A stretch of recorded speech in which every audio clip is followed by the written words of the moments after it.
Hey, what's up, guys? What's up? Dr. Jaws here, and tonight we are diving into New Zealand to meet the rig, Mustelus lenticulatus.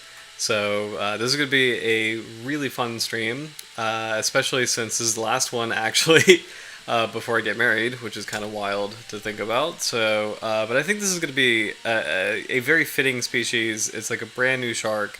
And it's one that I actually don't really know much about, so it's going to be cool to really explore it.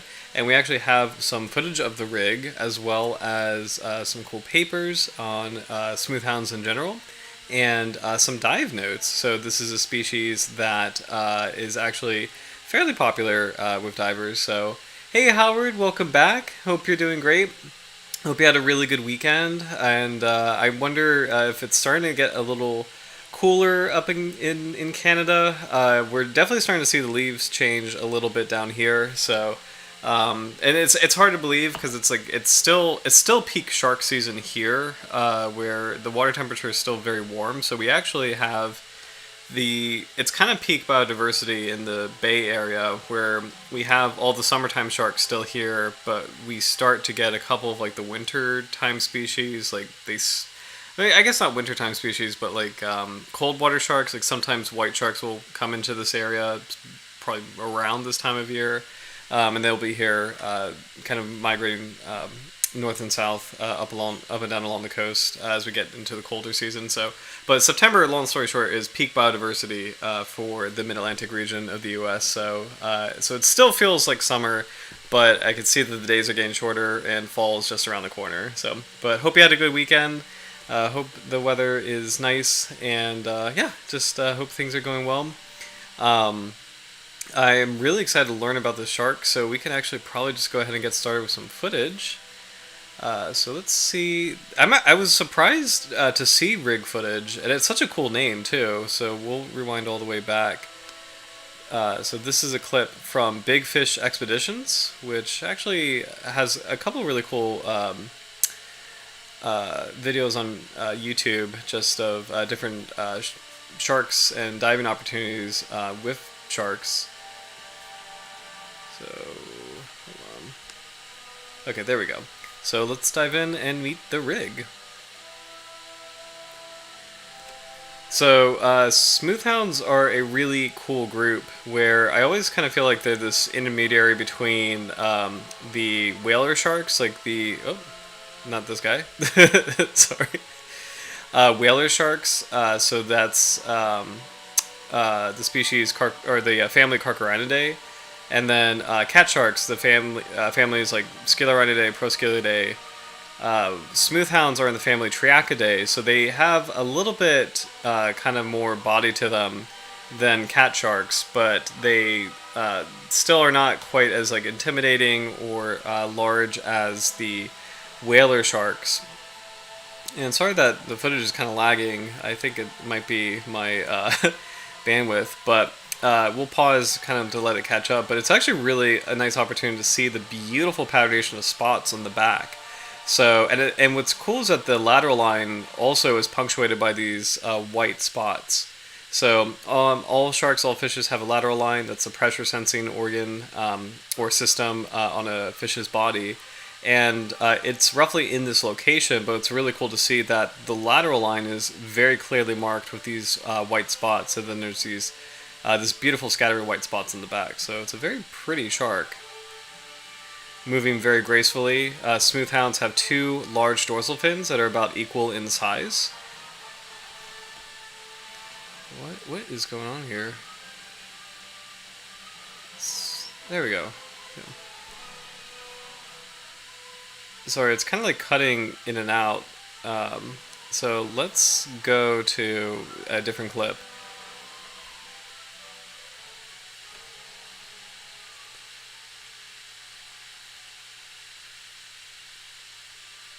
Okay, there we go. So, different kind of view of the rig, no interruptions, so this way we can kind of see how it moves in life. And it's a shark that kind of sticks close to the bottom, so which makes sense because smoothhounds typically have, it depends on the species, but they typically have specialized teeth. with kind of like flat molars in the back, or sometimes they have like a pavement kind of set of jaws, ideal for crushing shellfish. So smoothhounds are really great hunters of clams, crabs, things that like scuttle or live buried, scuttle on the bottom or live buried in the bottom. So it makes sense that the shark is sticking close to the seabed. What's really cool about smoothhounds, and we saw this from the dusky smoothhound, which is the one that's local to the east coast of the United States, is that they have a very flat belly. So it's not really rounded as in some other sharks. It's quite flat, and it's kind of interesting to see where that works really well, being close to the seabed, and probably is an adaptation that kind of helps reduce the amount of space between the mouth and dislodging a prey item from a hidden location. So, oh, awesome, Howard. A little cooler but beautiful nonetheless. Visiting with friends and family. Awesome, awesome. So, glad to hear it. As far as just the season, it's a beautiful time of year. Especially, we've been enjoying saying like some not campfires, but like fire pits. There we go. Fire pits outside. That's been a really enjoyable activity, and doing some stargazing as well. So, very, very pleasant time of year. And I kind of love this time of year. It's not too humid. It's starting to get kind of cool. So it's a very comfortable night.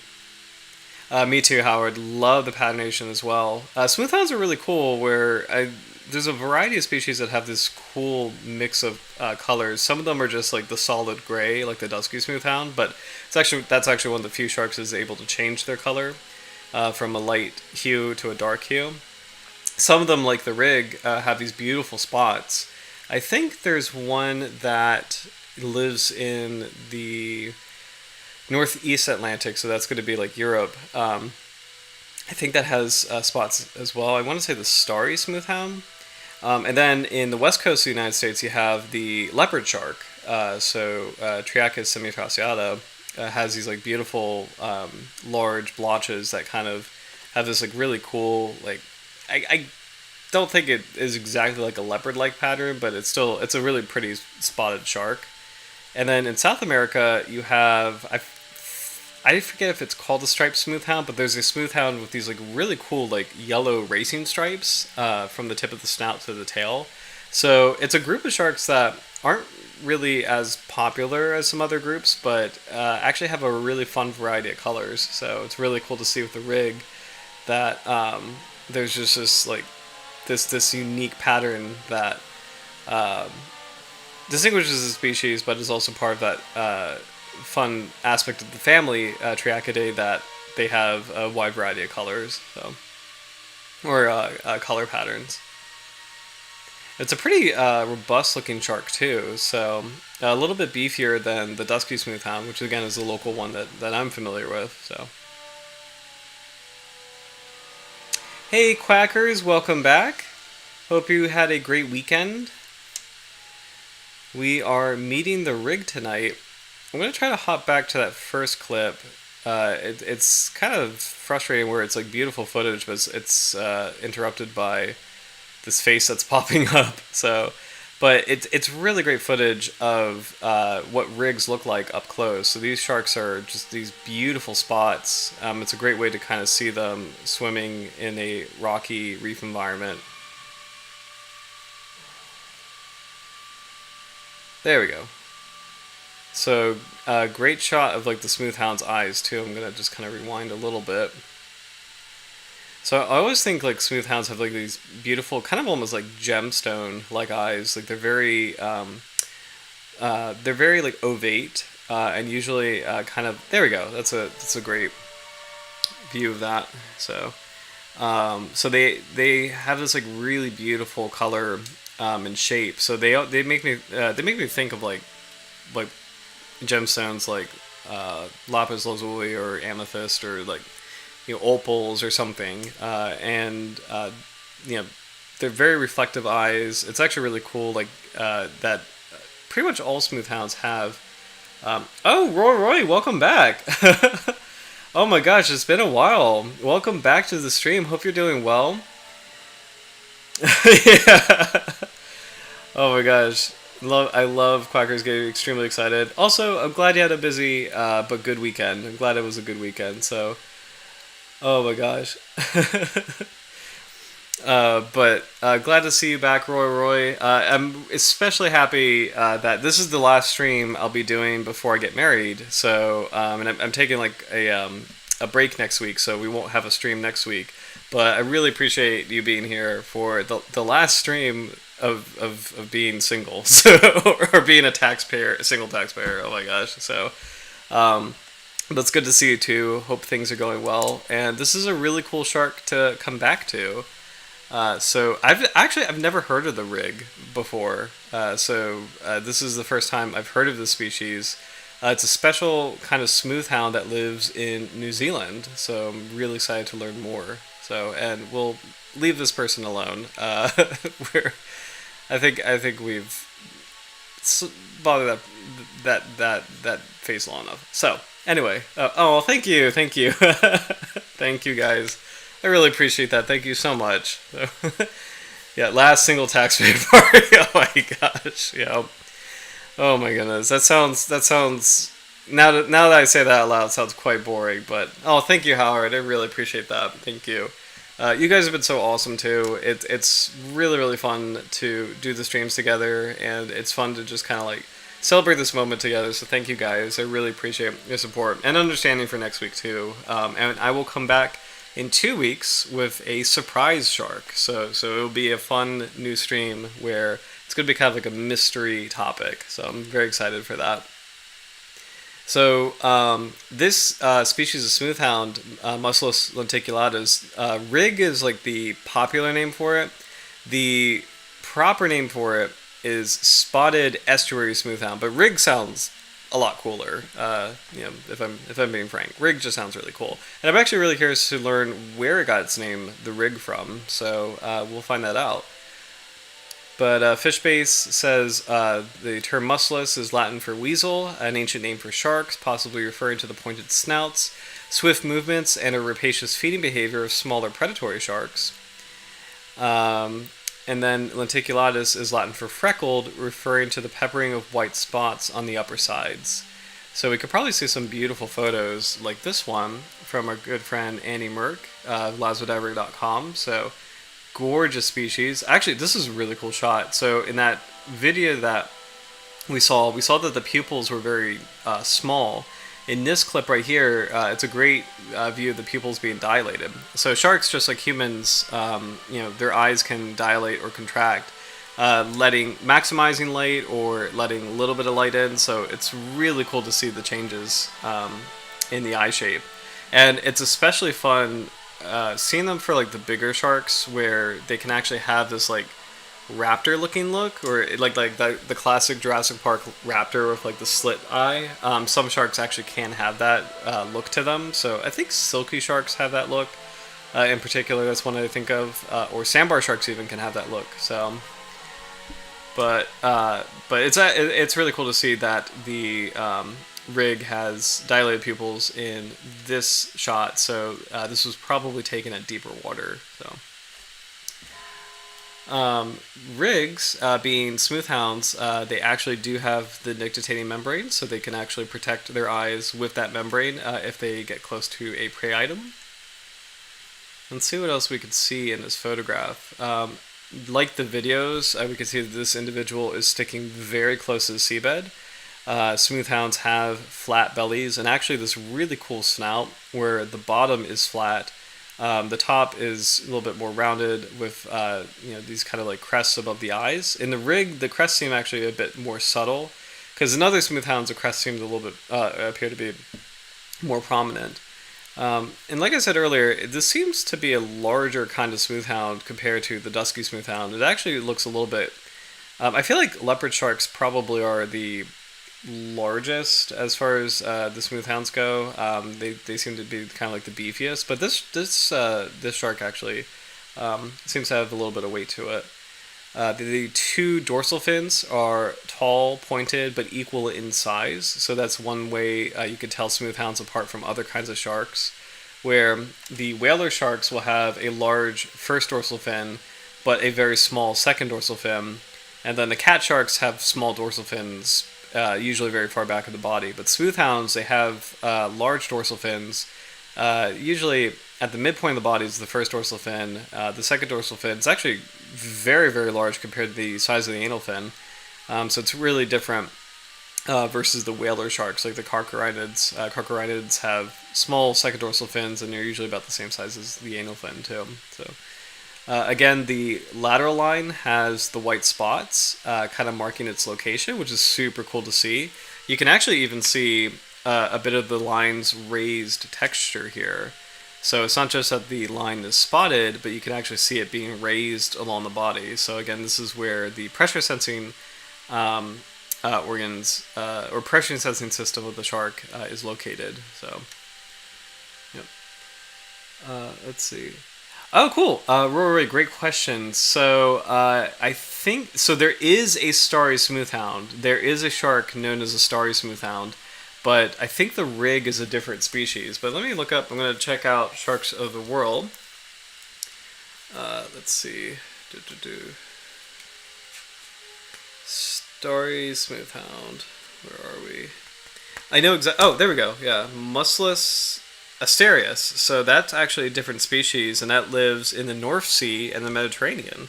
So, and I think I mentioned it a little bit earlier that there was a spotted kind of smoothhound somewhere in the north, but I forget which one it was specifically. So you're right, Roy. It's a starry smoothhound. So starry smoothhound is a different species from this shark because this one lives in New Zealand. But still, it's actually really cool to see. And actually, we should probably compare them. Let's see. Mustelus asterius. Because I would actually love to see how they look different. So starry smoothhound. Let's do. I guess we could do sharkreferences.com.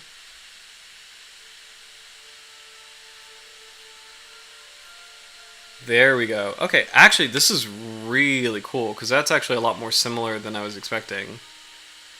Okay, so here's a starry smoothhound, and here is a rig. Now, superficially, they look very similar. It looks like the starry smoothhound has larger pectoral fins, and actually the dorsal fin seems to be originating kind of around the pectoral fin insertion. The rig, well, it kind of has that too, but the pectoral fins seem a bit smaller, so pectoral fins seem proportionally a bit smaller.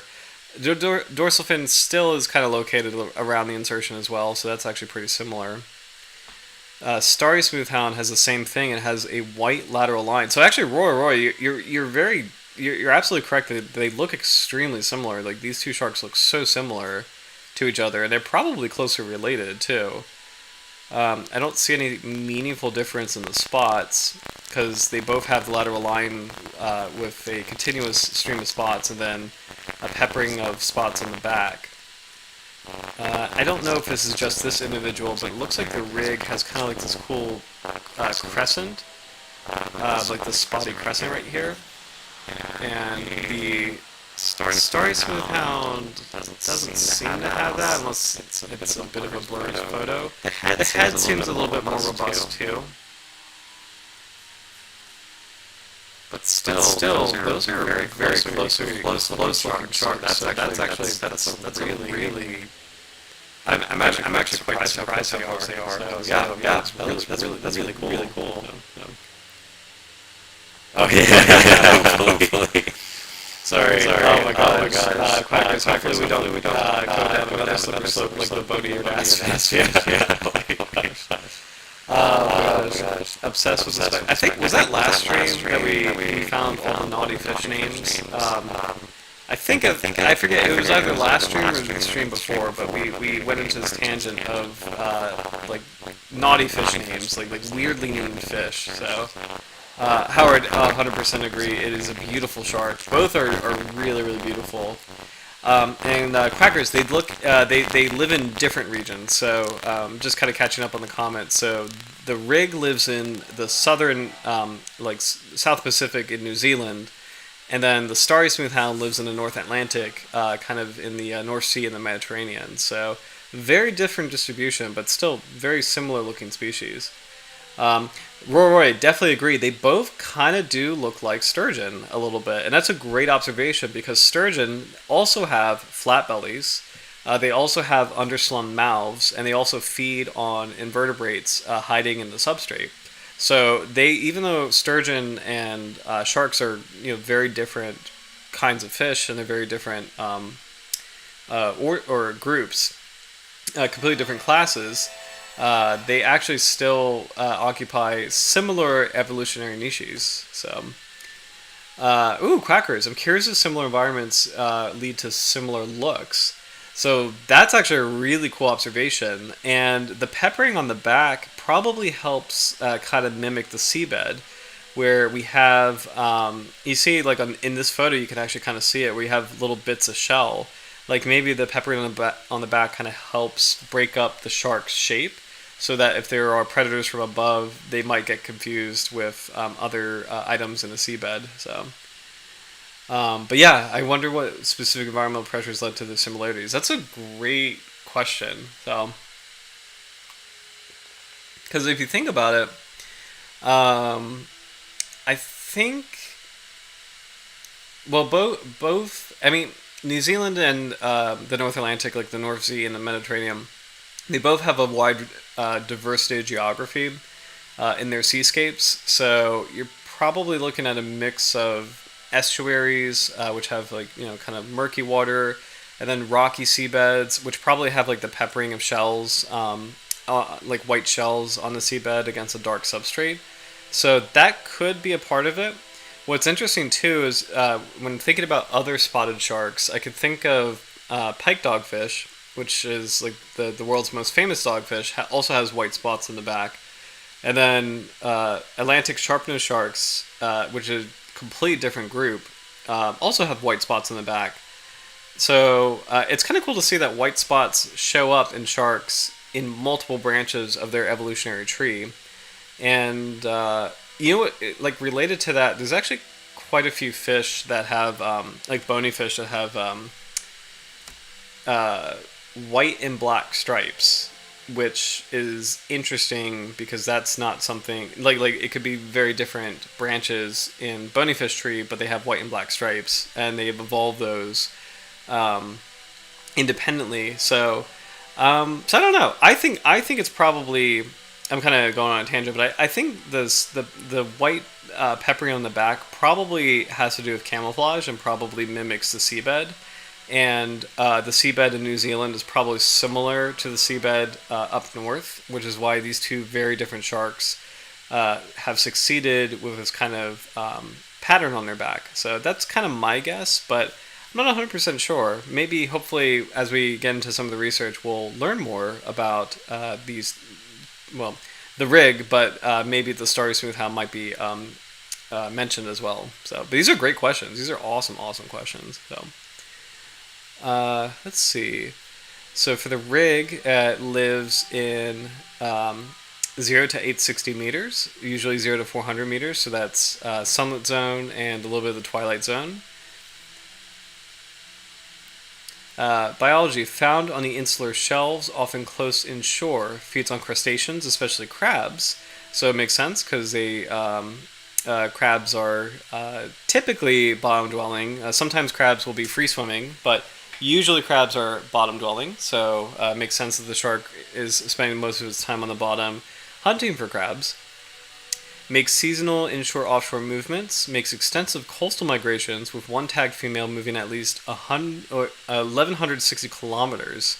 So that's pretty incredible. It's amazing to think about how far sharks travel just on the reg. It's really cool to think about like how distances don't really, depending on the species, it's really cool to see how distances don't really matter to them. So, speaking of which, a friend of mine, actually our friend Jess, who's been on the stream before, she sent me a shark identification question, and it took me a while to get it. She found a shark washed up in Washington State. So let me see if I can do an airdrop so you guys can see it, because I would love to hear your guesses. This is really difficult. This one is actually really tricky, but this might be a fun challenge. So here we go. Shark trivia, shark games. Okay, I'm going to try to do the airdrop. I definitely sound like I'm getting older. The airdrop. Okay, send a copy of airdrop. There we go. Okay. It's starting to happen, so while that's loading, we'll keep reading about the rig, but this is going to be fun to test you guys on some washed up shark identification trivia. So for the rig, many sharks do this, but for the rig, it forms schools separated by size and sex, utilized fresh for human consumption. So it's actually really cool that rigs have sex segregated schools. That sounds really weird, but but it's something that's a lot of sharks do, and I'm actually not sure why they do that. Because here we go. 1 second. All right.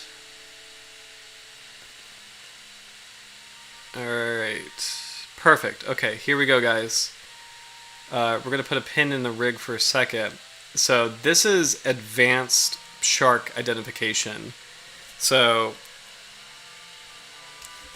let's see. It took me a while to get it, and it took me a while to get it, but what we'll do is we'll kind of take a look. This is a good little trivia challenge. So, oh, hi, Oliver. Oh my gosh. Welcome back. Welcome. Good to have you here. Can't sleep, it's 3:25. Oh man, honestly, those late nights, late night YouTube live streams, it's a fun vibe. So welcome. Glad you're here. Hopefully you get some sleep after this. So, so here is some shark identification. So this is a friend of mine sent me these photos. Oh yeah. So a friend of mine, oh my gosh, Quackers, the stream stopped for me a sec, so I had to reload some wild stuff to come in on no context. Yeah. So a friend of mine sent me these photos.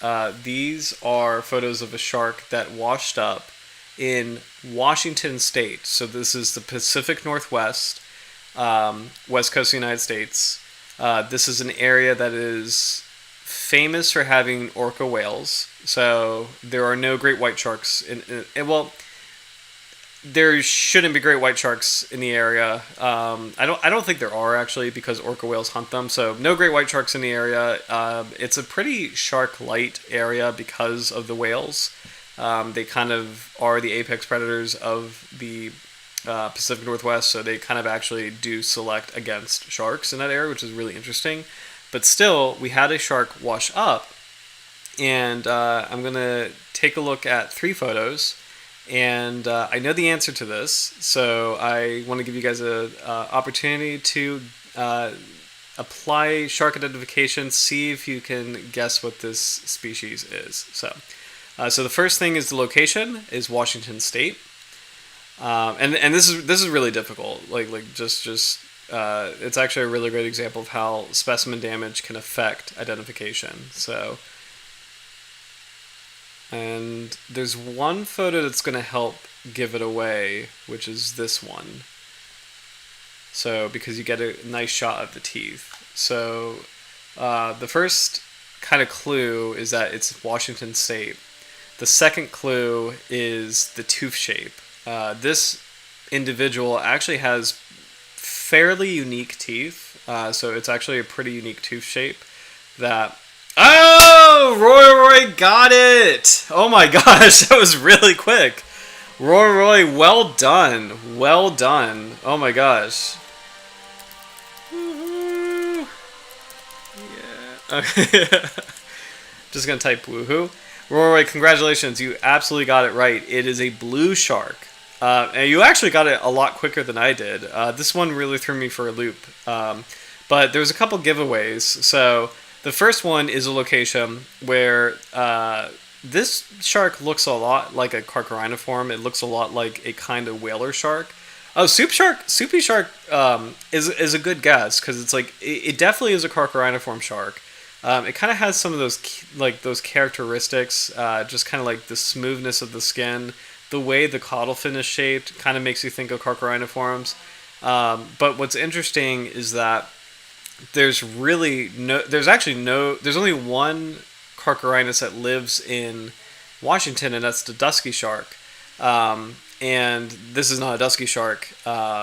Just the tooth shape is just a little bit too different, and there's some other aspects that are a little bit different. The other clue is the tooth shape. So blue sharks have this weird tooth where it is kind of broad, so almost kind of looking like a white shark tooth or a oceanic white tip tooth, but it has this weird curve at the forward edge.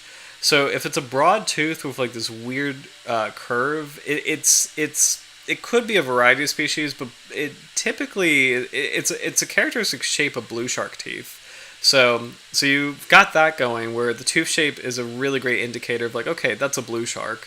The other aspect too is the eye socket. So the eye socket, if you can see in this photo, is actually very large, and blue sharks do have very large eyes. And then in this photo too, you can see that the snout is chomped off. But if you imagine the snout being longer, kind of surviving that damage, you could see the pointed snout that is characteristic of blue sharks. And then if you apply that kind of to the whole photo, you can actually see that even though this specimen is very damaged, that coloration does have a cold bluish hue. In life, it would be a lot more vibrant and a lot brighter. And the pectoral fins are pretty large. And actually, the one in the back is angled just like a blue shark's angle, where it's kind of like it has a nice broad curve that ends abruptly into a point. That's a classic blue shark pectoral fin. So, yes, Howard, great observation. The teeth do resemble Hemipristis, but no serration. So blue sharks again, and that's a great attestament to the fact that blue sharks have kind of a unique tooth type. There's so many sharks that have such similar looking teeth that it's really hard to tell them apart. But love that blue sharks, snaggletooth sharks, white sharks, tiger sharks. They have very unique teeth. There's just something about their shape that's a little bit different. 6 gills and 7 gills also have unique teeth too. So, but honestly, well done, Roy. That is so cool. That is a really great guess. So Shark Master. That's fantastic. So great job. I'm just making sure I saw all the comments. So, yes, for someone get Roy a cheese wheel. Oh my gosh, I would love a cheese wheel. Oh my gosh, like I don't think I ever shared this, but I'm a huge cheese person. My brothers, I have 2 younger brothers. They make fun of me for loving cheese and chocolate. They always joke that my diet, my subsistence is just cheese and chocolate. So, let's see. So I think we covered all the fish base items. So let's check out some dive notes. I would love to learn more about the species from a diving standpoint. So we're going to check out sharksandrays.com by Andy Merck. So, and actually, let me put this link in the chat because this website is super fun. It's a great catalog of sharks from a diving perspective. So sharks that you can actually travel around the world to dive with, and notes on their behavior, which that part is really fascinating to me, and it's actually kind of unique on the web. So really love this website. So sharksandrays.com by Andy Merck. It's really cool. Definitely check it out, and I'm gonna post a link in the chat. It's just super fun. So, oh, what was that? I love a good Irish cheddar. Yeah, Irish cheddar is great. Sorry, this is gonna be a cheese stream because it's like, oh my gosh, I'm a big brie person. So bries are really great. Pub cheese is great. Yeah. Mozzarella and burrata, fantastic. So I'm trying to think if there's any ones that I'm missing. Is it cabaret? There's a, oh gosh, what is it? Is it cabaret cheese? It's something close to a brie. Sometimes I put it on like burgers, like making like brie, mushroom and brie on burgers is really good. So man, this is making me hungry actually. But anyway, um, so I can go on all day about cheese, but we'll continue with the rig. So it's kind of cool that SharkSeries.com is using its proper name. Its proper name, the spot estuary smooth-hound shark, but you also have rig as a common name, and then I guess that's really the only other one. A relatively large-bodied smooth-hound shark, snout fairly long and acutely rounded tip. Upper labial furrows significantly longer than lower. Small visible spherical behind eye. First dorsal fin origin midway between pectoral fin insertion and inferior tip. Let's see if there's anything. Dorsal surface above lateral line scattered with small white spots. A row of tightly spaced small white spots run along the lateral line from level of the first gill opening to the base of tail. A curved row of small white spots runs posteriorly from the spherical diagonally towards the cheek. So that's actually really cool. So that's actually okay. So that's a unique identifier for the species. So this like really cool cheek crescent. So that's something that the other smoothhound does not have. So starry smoothhounds don't seem to have that cheek crescent. So that's actually really cool. That this is something that might be unique to the rig.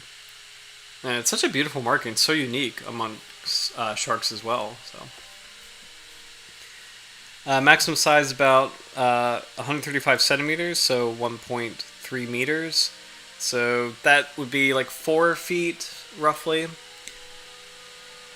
Conservation status is least concern, thank goodness, and we'll take a look at IUCN list in a little bit, but the rig is a targeted, a retained bycatch component of demersal trawl, longline, and setnet fisheries.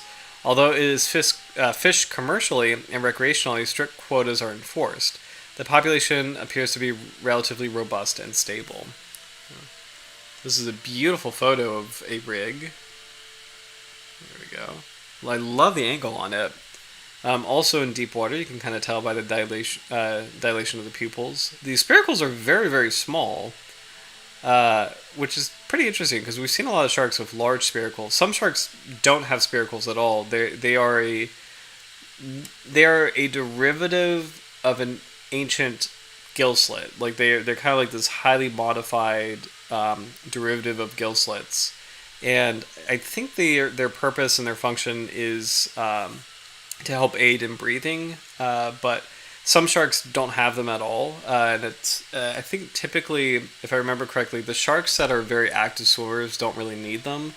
Sharks that spend a lot of their time on the seabed tend to have like larger spiracles, but it depends on the species.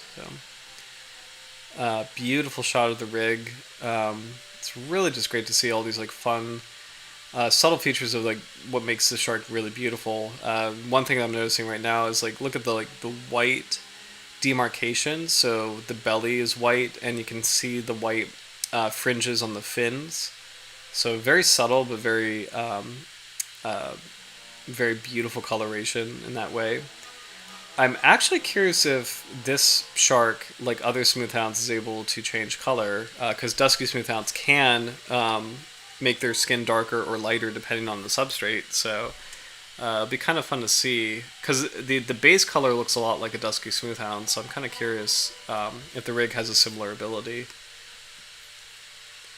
Habitat. A cold-temperate water species inhabiting estuaries and muddy or sandy substrates on a continental shelf from the intertidal zone to 1,000 meters, but usually found above 250 meters. It's confined to coastal habitats in a continental slope around New Zealand, so it's a Lord of the Rings shark. That's awesome. Or I guess you would say kiwi shark. That's probably kind of a better way to say that. I mean, New Zealand's very proud of Lord of the Rings, but anyway. Predates heavily on crustaceans, especially crabs. A schooling species, schools segregate by size and sex. Groups of juveniles enter very shallow bays, hunting in the intertidal zone. So this must be a really fun dive species where they probably swarm bays, like schooling in these or these very large schools. So if you're lucky enough to be in a school of rig, you get to film not just one shark but a bunch of them. hunting in the same habitat. So, reaction to divers: quite shy when encountered while diving. Juveniles are easily approached on snorkel or when hand camming at the shoreline in shallow bays. Diving logistics: occasionally encountered by divers. Occasionally encountered by divers at numerous dive sites around New Zealand. Fjordland may be a particularly good spot to search on scuba. Sorry, I almost opened Word. There we go. During the summer months, juveniles are easily encountered right next to shore at Oriental Bay in Wellington Harbor. That is so cool. Wait a minute, that's actually really cool. So I'm a big Lord of the Rings fan, and I think Wellington is a big location where the movies were filmed, if I'm not mistaken. So I'm just going to do a quick search of where Wellington Harbor is in New Zealand. That's actually really cool, if that's the same place. Oh my gosh, yeah. Oh my gosh. Okay, so that's actually insane. Okay, so yes, okay, so that's actually really cool. So apparently a really popular spot for the species is very close to Wellington, which is a huge location for where a lot of the indoor sets of Lord of the Rings were filmed. And they actually even have Weta Cave, but like Weta Workshop, which did a lot of the Lord of the Rings props, is like right there. So it's actually extremely cool that this shark probably was chilling out, in the waters around where Lord of the Rings was being made. That's so funny, and it's just super, super cool. So who would have thought? That's just so fun. So we could take a look at some rig photos. Okay, so, and I'm going to make sure they're positioned in the best way possible. There we go. So, hey, Bruce. Welcome back. Oh my gosh, so many comments. Wait, I just want to make sure I'm not... There's so many cheese comments. Wait a minute. That's awesome. Oh my gosh. Okay, just making sure I'm not missing anything. Cream cheese is really good, by the way. Cream cheese is really good for baking, by the way. I make a lot of fun cheesecakes. You make good cheesecakes out of cream cheese. So, oh my gosh, man, Bruce, we are with you in spirit against English 500. I'm so sorry that. And actually, kind of fun question. What was everybody's? If everybody doesn't mind sharing, for college, people's. Least favorite classes or worst classes, best classes and worst classes, if you're comfortable sharing, because it's just that just really brought me back to college times. But I'm gonna type in best/favorite.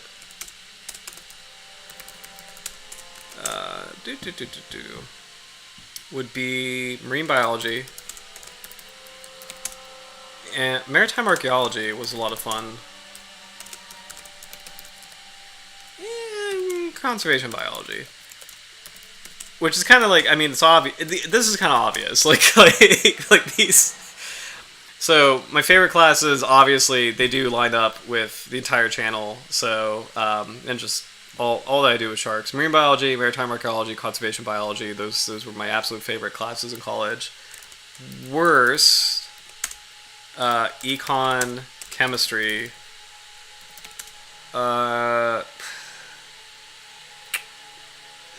Computer programming. Yeah, it's just something about it. Like econ and chemistry. Actually, the real answer is econ and chemistry. There's something about. I was actually talking to my fiance about this the other day. It's there's some subjects that kind of work with certain people's brains, and there's some subjects that are just I don't know what this is. I can't make it work. It just doesn't compute. And for me, econ and chemistry are the two things where it's I really don't get it.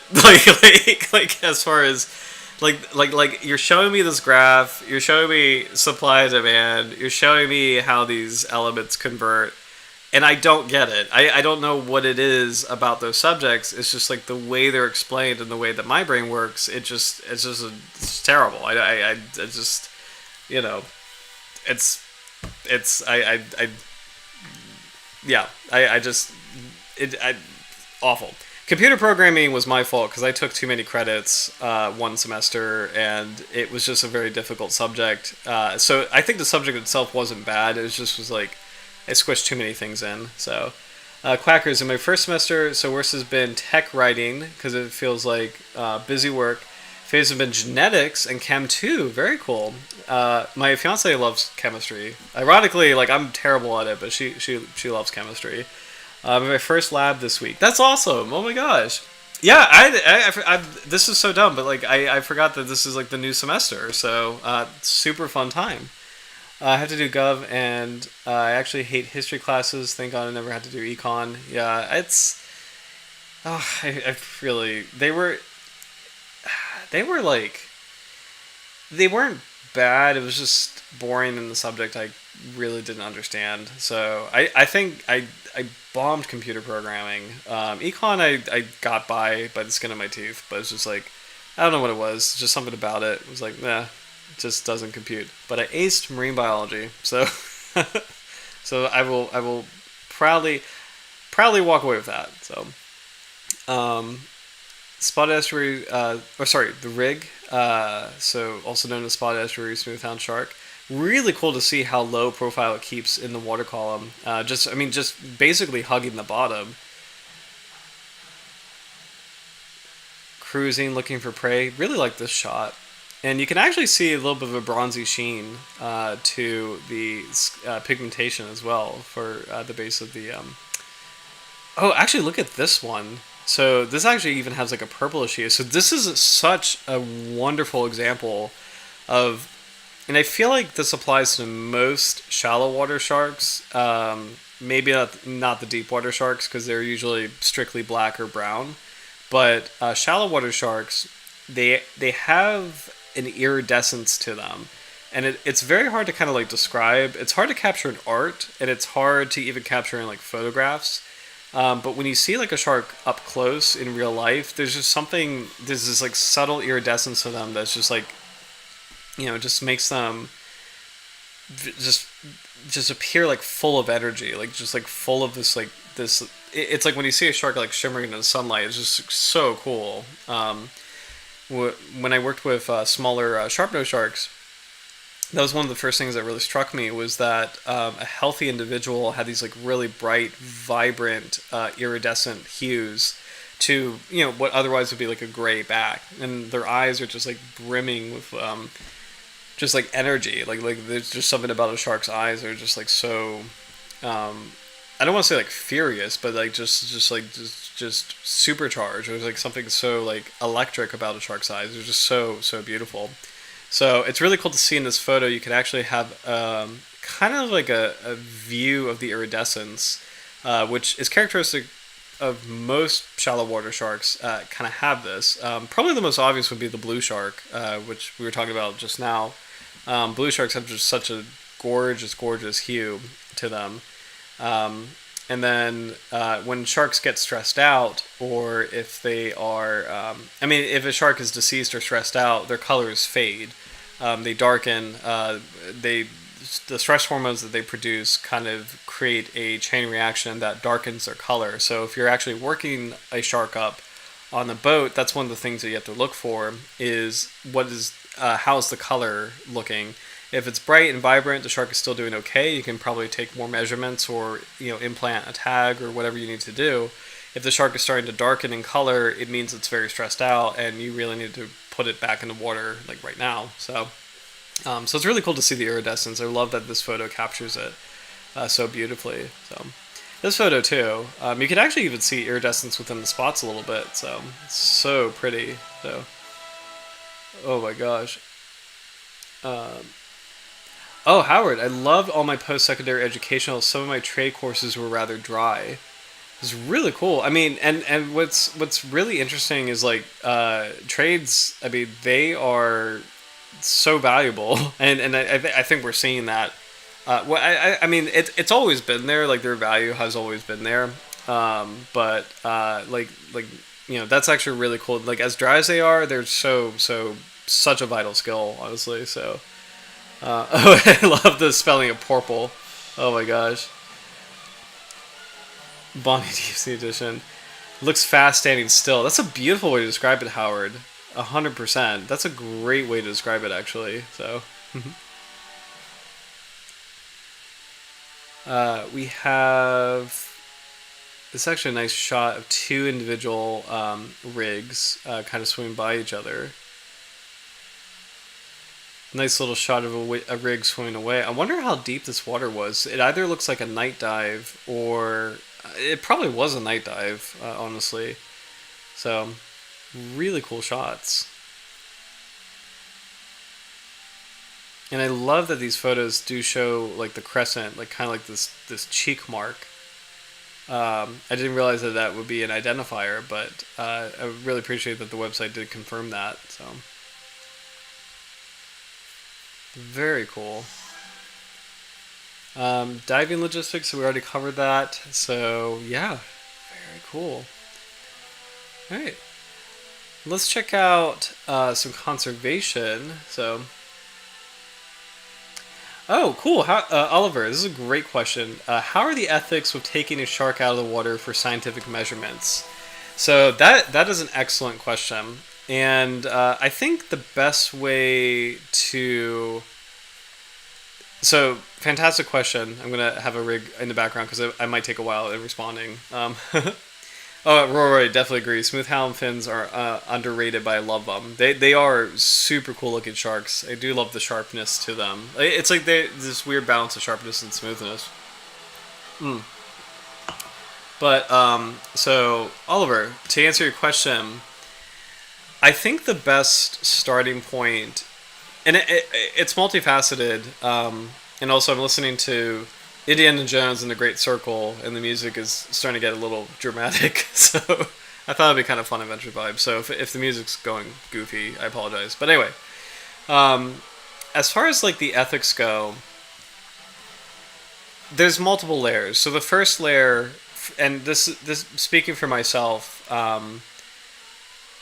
every individual shark matters, and a individual shark's stress level matters, and I feel really uncomfortable with the idea of taking a shark out of the water and stressing it out.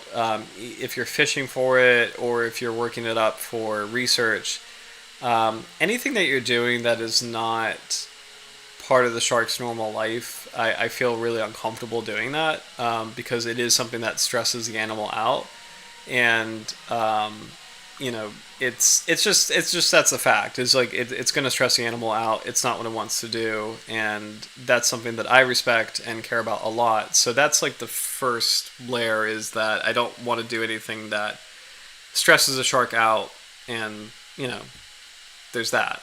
And nothing's going to change that. Like, no shark wants to be hooked. No shark wants to be worked. Like, they just want to be left alone, right?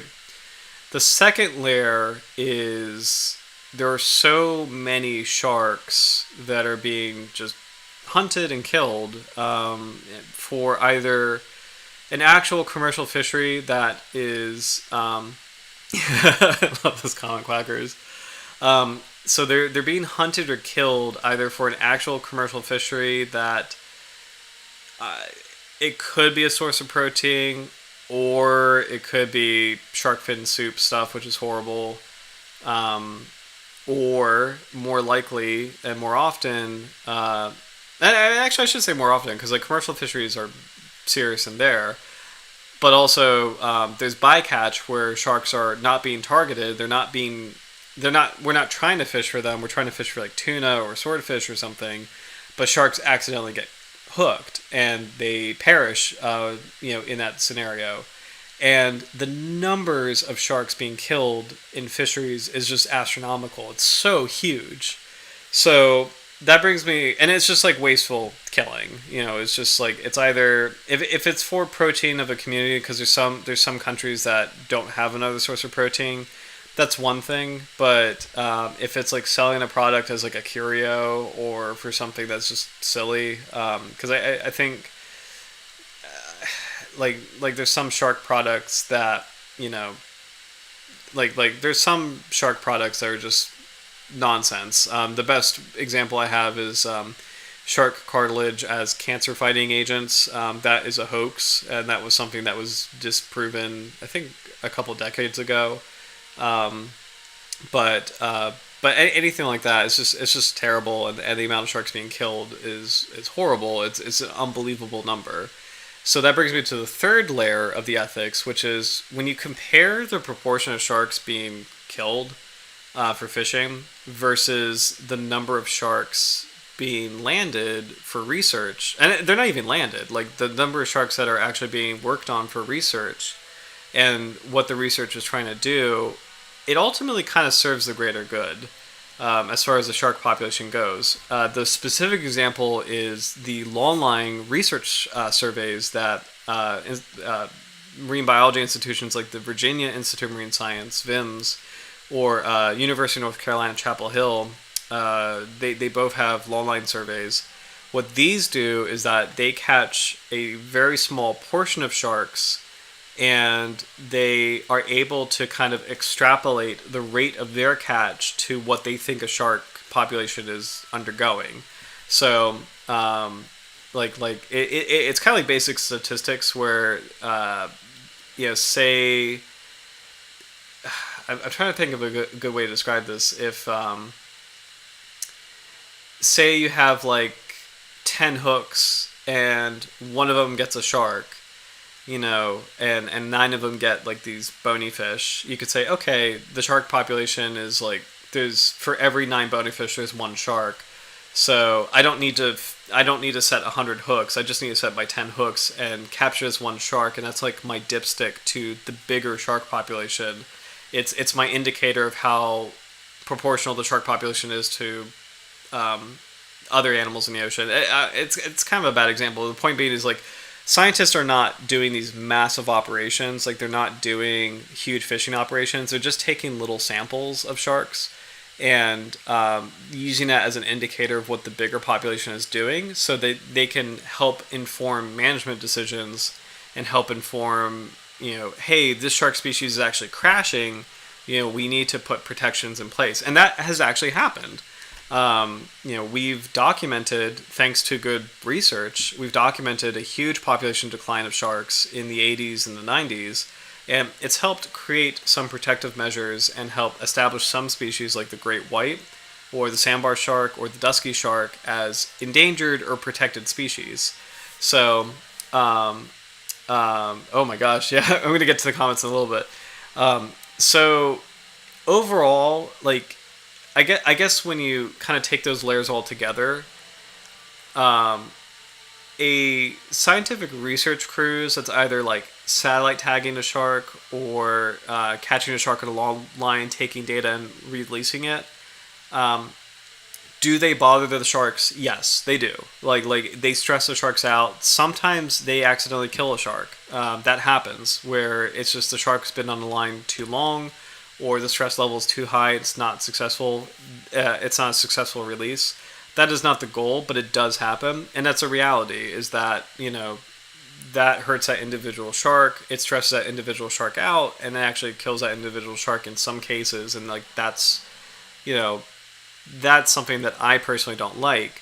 However, when you look at the giant perspective of what the research is doing and how little the research interferes with a shark population versus how much a commercial fishery interferes with it, where they're just killing sharks without regard, it's, I would not say it's unethical. I would say like they're ultimately kind of saving sharks and doing work to save it, that it may hurt individual sharks, and that is something that I think every individual person kind of has their own relationship to that. For me, I don't like it, but I see the value in terms of like how it helps sharks populations overall. So now, all that being said, there's this one little outlier to all of this, which is there's been a lot of discussion and debate, and I feel like it's kind of cooled down a little bit, but there's been a lot of discussion and debate about OSearch, which is, if you've not, I'm sure you're familiar with them, but they are a group of people who tag great white sharks specifically, but the tags that they use are very industrial. They're very heavy duty, and they actually do cause damage to the shark's dorsal fin. And the method of capture of white sharks that they employ is that they'll actually haul the whole shark out of the water. Sharks are very heavy animals, and when a shark is hauled out of the water completely, it kind of starts crushing itself under its own weight, just because like they're very heavy animals in nature, like proportionally pound for pound, or actually no, proportionally foot for foot. A shark is a far heavier animal than like a big cat or some other terrestrial animal. It's just a heavier. It's just part of like living successfully in the ocean. It's just you have to be denser and heavier to go through the dense medium that is ocean water or seawater. So anyway, so OSearch has tagged sharks and has become very famous for tagging sharks and has gotten a lot of like recognition for tagging sharks, like movie or not movie, but like video specials and like you know this app that tracks sharks and everything. But there's a lot of white shark conservationists who are very concerned with how they have approached it and actually have been concerned with, wait a minute, are you actually doing research or are you kind of leaning into show business a little bit? So that's been a debate that has been going on, and that's a whole other little wrinkle where it's like, yeah, that's kind of research, but it's also kind of maybe not the best thing that we could be doing for the white sharks. Because by comparison, there are groups out there who study white sharks who don't do this method. They either do kind of like simple satellite tags that are either implanted within the shark's body or just like a smaller tag that's not as invasive to the dorsal fin as far as the shark grows. And they certainly don't like haul the animal entirely out of the water. Usually when people or ideally when people work up sharks, they'll actually haul a large shark up to the side of the boat, flip it over to induce tonic immobility, so that paralysis state that sharks can enter. It's like this trance that they enter when they're overstimulated in the ampullae lorenzini. They'll flip a shark over to induce that trance state, tie it to the side of the boat, and will do whatever they need to do as far as the blood work or whatever. And it's the least invasive thing for the shark. So it's a lot of layers. It's a really great question. I'm actually glad I pulled up a Smoothhound photo because I knew it was going to take a while to kind of address it. So it's a lot of layers to it. So and honestly, I like, as far as like sharks ethics go, like as far as shark ethics goes for oh, this is a great question. So do implant tags hurt the sharks? So the answer that I'm familiar with is no. But I don't entirely know because it like,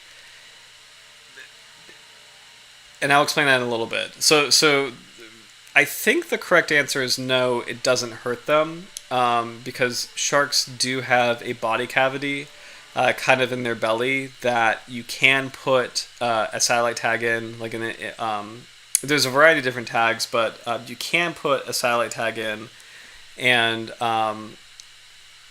sew that up with this like biodegradable stitching, and it seems super invasive from like a human perspective, but for a shark, what I have heard is like it really doesn't bother them. I have never heard of a study in which sharks have been negatively impacted by these tags. And actually, these tags can report years worth of data, so we know that okay, the shark is actually okay and is like swimming, and functioning completely normally. It's clearly hunting and like thriving. It's doing okay. So as far as I know, I've never heard of the tags being invasive or like hurtful. That being said, the only reason I kind of hesitate is like, I mean, a shark is not evolved to have something inserted inside them. So I really, it's like I'm not 100% confident in saying that, oh yeah, they're perfectly fine, because I honestly don't know. Like, Roy says, I'm sure it pinches them at first, but they get used to it in seconds. So that's a good point. Where it's like, I think it probably there's probably some kind of discomfort in some way, but I've never heard of like serious detrimental effects by the tags. So the only reason I pause is because it's such an unnatural thing that I would not be surprised if it kind of like that's a good point. It's kind of like getting your ear pierced. I would not be surprised if it was like a little irritating or a little uncomfortable. But again, scientists do implant these tags in a very strategic place where it's a body cavity. Kind of think in terms of shark anatomy, it's below the liver. So it's really it's kind of like an area that's not used for anything. It's hard to describe it, but as far as I know, it's okay. The only tags I've ever heard of hurting a shark. The only thing I've ever heard of as far as hurting a shark from a research perspective is the O-search tags for great whites, or hauling a great white shark out and it's being crushed under its own weight. So those two methods I've heard of actually really hurting a shark. If you're doing a long line, regardless of who you are, if you have a hammerhead shark on the line for more than 2 hours, that is something that is really bad. That hurts a hammerhead shark. They're very sensitive to that. And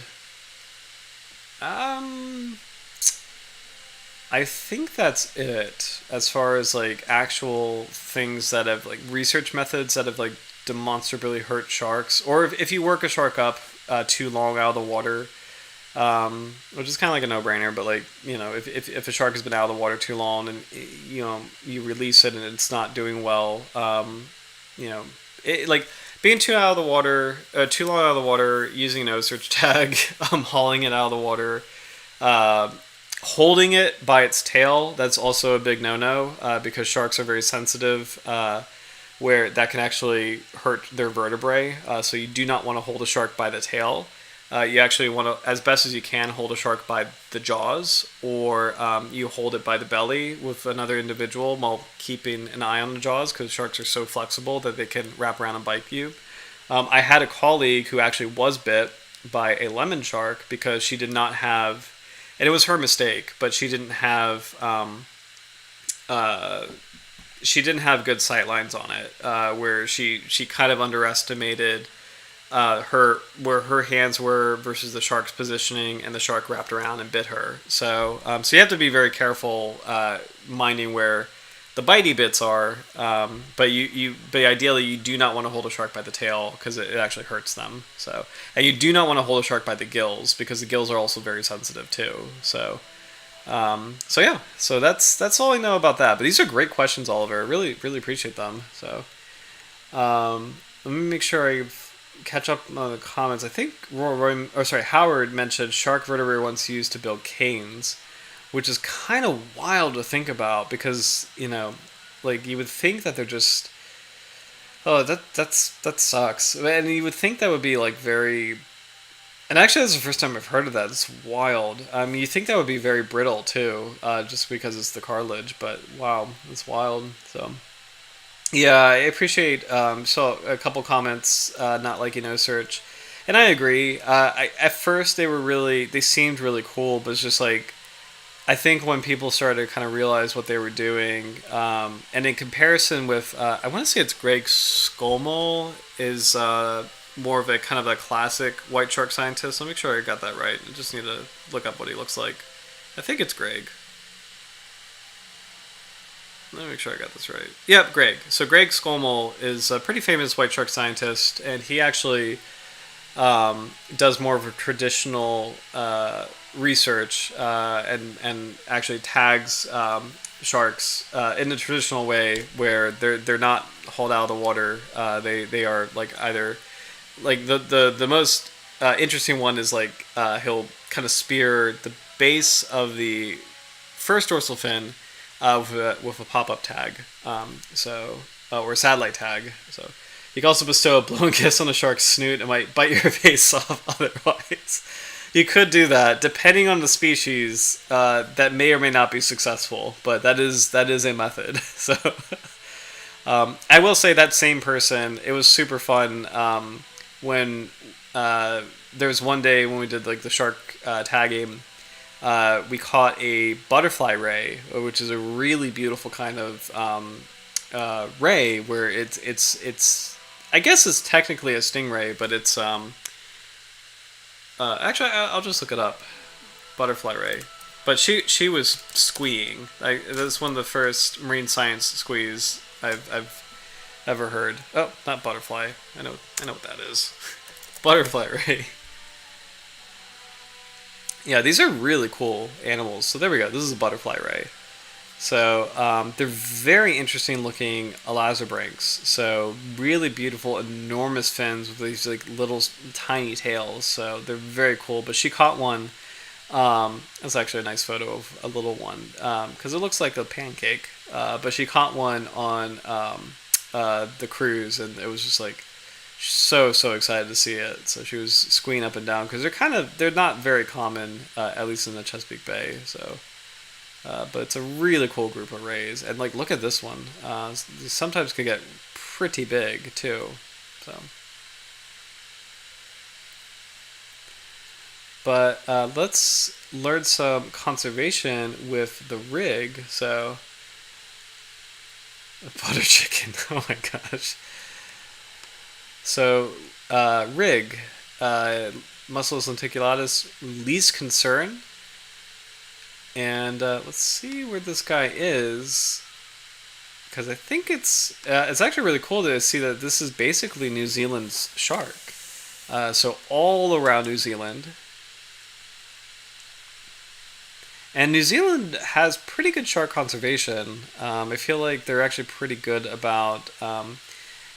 Or New Zealand itself is a nice haven for sharks. Like similar to Australia, New Zealand does have. It feels like shark populations in New Zealand fare better than the same species in other parts of the world. So,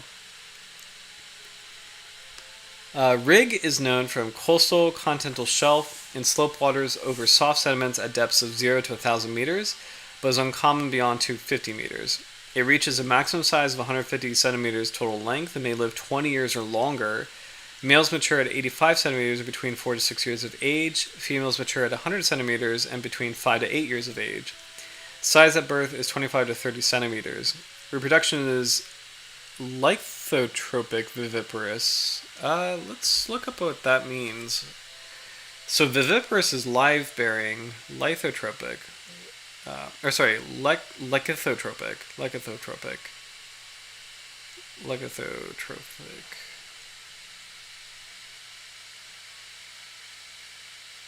Oh no, okay, so it's like ovoviviparous. So it's lycothotropic describes an organism, usually an embryo or larva, that receives its nourishment solely from the yolk stored in the egg provided by its mother. So that's kind of like ovoviviparous. So. Gestation period 10 to 11 months, annual breeding cycle. Fecundity increases with maternal length, ranging 2 to 37, mean of 11 pups. Parturition, ovulation, mating occur mainly during spring and early summer. The young are either born in or make their way to shallow coastal areas, including harbors, bays, and sheltered coastlines. They remain there for the summer and autumn before migrating to deeper water. Oh, I'm reading the habitat. Sorry about that. I was like. That was not the conservation. Hold on. Sorry about that. There we go. Okay. Here's the conservation. Rig is a small primarily, but it's good to know the habitat. Rig is a small primarily coastal and shelf occurring shark, endemic to New Zealand in the southwest Pacific. It occurs in coastal waters to depths of 1,000 meters, but is uncommon beyond 250. The species is considered to have a relatively large population size, and analysis of catch per unit effort in each management area suggests the overall rig population is stable. Rig is fished commercially and recreationally throughout New Zealand and is taken in benthic trawl, longline, and set nets, and small quantities are also caught by customary non-commercial fishers. It is a quota management system species, meaning that there are catch quotas in place for the species. There's no evidence of a decline in population, and rig is assessed as least concern. So wonderful to see another shark that is actually doing completely fine. Again, on this channel, we've seen about a third of sharks endangered, a third of sharks kind of somewhere in the middle of like being endangered or not being endangered, but being vulnerable or close to being vulnerable, and a third of sharks that seem to be doing okay. And it's really beautiful to see that this species is doing okay. And it's also really fun. Again, this is I'm going to take a little hiatus after the stream, so it's fun to kind of go into honeymoon knowing that there's a shark that is least concerned. That like the last shark that we talk about is actually one that's doing okay. It makes me happy. So, and it's great to see because I mean, so many sharks are doing so poorly, and that is that is becoming more and more well known, which is great. But you for conservation, the kind of the adage is conservation is a very depressing field because you see how a lot of things are just like doing really poorly, how much we've taken from nature, and I find a lot of reassurance in seeing sharks that do okay or animals that are doing okay. So least concern is like the best status on IUCN. It means this population is actually doing well, and part of it is inherent to the shark's biology. So the rig reproduces annually, which is pretty good as far as sharks are concerned, and the fecundity is actually on the mid to higher side of sharks as well, so it's doing pretty okay. So, oh yes, Bruce, sorry about that. So just next week. So I'm just gonna take next week off since I'll be traveling, and then I will be back. What is that? I think that is September still. It is September 29th. I'll be back with a mystery shark. So. More butter chicken. Oh my gosh. So bachelor party with sharks. Oh my goodness. So you know what's really funny, by the way? So I did have my bachelor party a couple months ago, and it was Lord of the Rings theme. So I was talking about Lord of the Rings earlier. So we actually did, which is very sweet because my brothers joke that I'm like a nerd, which I bear that badge proudly. But they were actually very sweet to do. Like they kind of like recreated like the green, what was it, the Green Dragon Tavern. So just like they had like these little like ales and just like this great food, like Hobbit food. It was just like it was a good vibe. It was very fun. So, and I think we watched the Desolation of Smaug in varying capacities. So that, so it was a good time. So it was a lot of fun. So oh, thank you.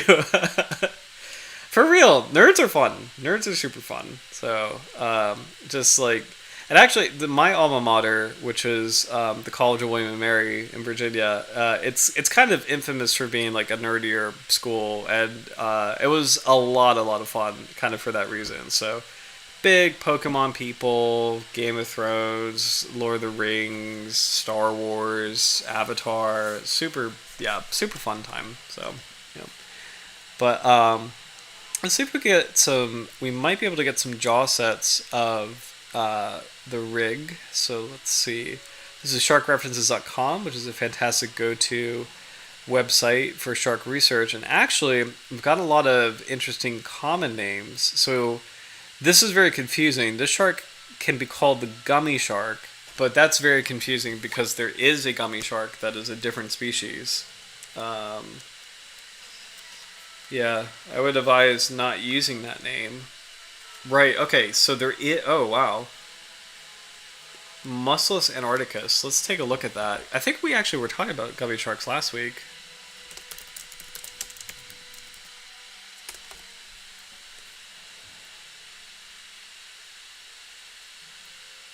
Okay, so this is pretty interesting. So this is a gummy shark, which similarly, it's a smooth-hound that similarly has spots, but you can actually see that these spots are not as prominent, and it doesn't have the crescent mark that the rig has. So the rigs have like a crescent on their cheek, but gummy sharks don't seem to have that. Interesting, but still very, very similar in appearance. Here's one. Yeah.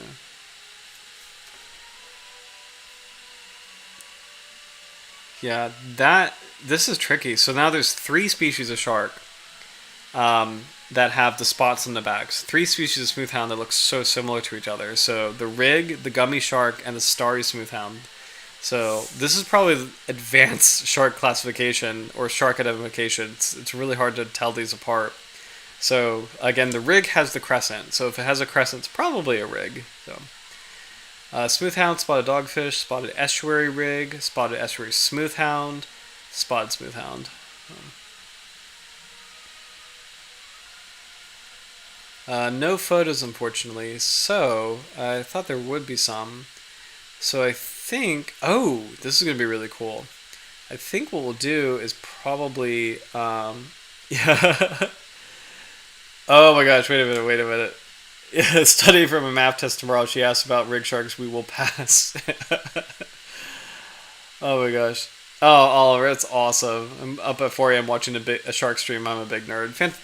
Welcome. You are one of us. I'm a marine biology today, so I'll tell my tech about the rig shark. That's awesome. Or teach about the rig shark. That is super cool.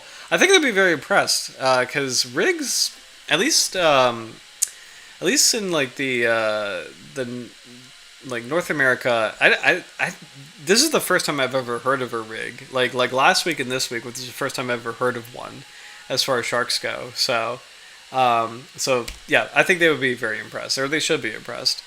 So before we're almost at 10:30, and I think the rest of the night is going to be devoted to something really cool related to this species. I saw it briefly when kind of prepping, and there's a couple articles that are going to help us go into this more deeply. But this shark apparently makes noises. So, and we've heard of that before. There are some sharks that do make sounds. So the famous one is the swell shark, which is a kind of cat shark. Swell sharks actually can bark. So they can actually puff up this cavity inside them. It's the same mechanism that lodges them into rocks and how they get the common name swell shark, but they can't bark. And I think that was, until now, the only shark I've ever ever heard of making a noise. But apparently rigs make like a clicking noise or some kind of sound. So we're going to learn more about that tonight. And excuse me, I'm kind of losing my voice. Well, not losing my voice, but just got a frog in my throat. So just as I'm talking about sound. And speaking of sound, just as a quick recap, which might be kind of cool, sound travels extremely fast in water. So you can hear something like miles and miles away pretty clearly. And it's one of the keenest senses for sharks, where it helps them kind of hone in on prey items, just having good hearing. And what's very cool is that, and I think there was I forget if it's National Geographic or Netflix, but there's some streaming service had a really cool special on sounds underwater and how a reef community makes sounds. And what's extremely fun is that there's a lot of bony fish that are actually kind of famous for making noises. So bony fish, they have this. It depends on the species, but I believe they have these. I'm going to stick with drums because I think all bony fish have this, but I'm going to stick with the drum family. So drums are these pretty populous shallow water fish. They're a huge and probably the most biodiverse group in the Chesapeake Bay area. But they have these features in kind of near their skulls called otoliths, and these are like little tiny bones that rub up against each other, and they're used to make noises. The drums kind of get their name because they make sounds that kind of sound like croaks or drum beats. And actually, the common names of some drums reflect that. So one of the most famous is the Atlantic croaker. It gets its name because it croaks. It makes like these like croaking sounds. But other drums like the red drum and the black drum, they kind of get their name because they make these like deep guttural sounds too. Toadfish kind of make these like barking mating calls, and these are all fish, which is really fun. It's like these are all fish, and you think that fish like don't do anything or don't say, I mean, don't do anything, but don't like make any noises, but they actually can make these like, vibrations or like guttural, depending on the species, and that kind of sound travels very far in water. So it's going to be really cool to learn about the shark, the rig, and see how it makes its sounds and what it might be used for. So let's dive in. Oh my gosh, love these comments. Love these comments. So we're gonna. I think I'm gonna kind of peruse these articles because there's quite a few of them. So let's see. And I think maybe we'll do the abstracts first. So yeah, abstracts and then kind of perusing and looking for the rig specifically. So. There's a well-documented diversity in the organization of inner ear hair cells in fishes. This variation is thought to reflect the differing functional requirements of species across a range of ecological niches. However, relatively little is known about interspecific variation and its potential ecological implications in the number and density of inner ear hair cells in lazarbanks, sharks, skates, and rays. In this study, we quantified inner ear hair cells in the saculi, lagina, utricle, and macula neglecta of 9 taxonomically and ecologically distinct shark species. Using phylogenetically informed comparative approaches, sharks that feed in the water column had significantly greater hair cell density and total number of hair cells in the lagina and macula neglecta compared to species that feed primarily on the seafloor. In addition, sharks within Carcharodontidae seemingly possess a specialized macula neglecta compared to other shark species. Overall findings suggest that, similar to bony fishes, there's considerable variation in the hair cell organization of sharks' inner ears, which may be tied to variation in ecology and or specialized behaviors between species. So that's really cool. I think to kind of summarize that, it sounds like sharks in the water column, so free-swimming sharks like hammerheads or, let's say, I'm trying to think of silky sharks. I wonder if they have more hair cells so that they have a better sense of sound, so as a way to detect their prey items, whereas sharks who stick to the seabed and maybe are more closer to prey, prey is more accessible at the seafloor, maybe they don't need to invest a lot of their energy in higher hair cell density. Maybe they don't need as much of that as an adaptation. So not really sure. So we can put a pin in this.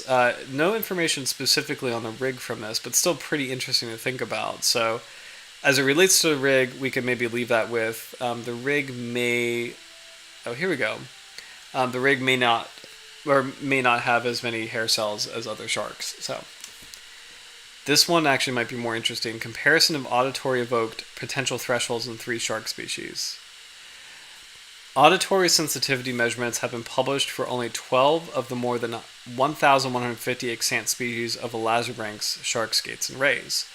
Thus, there's a need to further understand sound perception in more species from different ecological niches. In the study, the auditory evoked potential technique was used to compare hearing abilities of the bottom-dwelling New Zealand carpet shark and 2 benthic hound sharks, the rig and the school shark. AEPs were measured in response to tone bursts from an underwater speaker positioned 55 centimeters in front of the shark in an experimental tank. AEP detection thresholds were derived visually and statistically, with statistical measures slightly more sensitive than visual methodology. Hearing abilities differ between species, mainly with respect to bandwidth rather than sensitivity. Hearing was least developed in the benthic carpet shark and had a wider range in the benthic rig and school sharks. The data are consistent with those known from hearing non-specialist TLS fishes that detect only particle motion, not pressure. Furthermore, our results provide evidence that benthic sharks exploit higher frequencies than some of the bottom-dwelling sharks. Further behavioral and morphological studies are needed to identify what ecological factors drive differences in upper frequency limits of hearing in lazarbanks. So that's pretty cool. A little bit more information there. Let's see.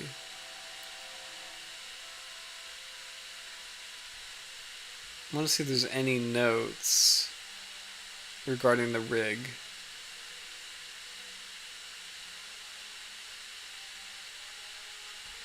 I'm just going to type in rig.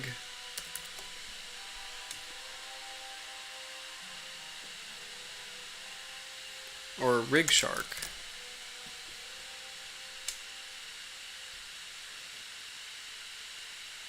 The bathypelagic rig shark swims most of the time and specializes in crushing crustaceans close to the seafloor.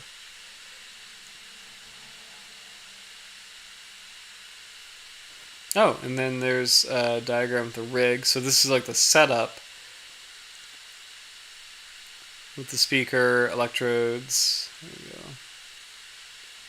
go. Carpeted rig sharks are buccal pumpers, therefore were allowed to recover from their initial anesthesia. Interesting. This is kind of parts of the methods. So the rigs apparently were given anesthesia before the experiment began. At 150 hertz, the rig shark was more sensitive than the carpet shark, but not the school shark. Interesting. The rig shark showed the broadest hearing bandwidth, 80 to 800 hertz. It was most sensitive to sounds below 300 hertz, with the lowest mean threshold observed at 150 hertz. Bandwidths were broader with the bathypelagic rig shark and school shark. Interesting. This is a really cool study. So we know that the rig shark is more sensitive than the bamboo shark. Or sorry, not the bamboo shark, the carpet shark.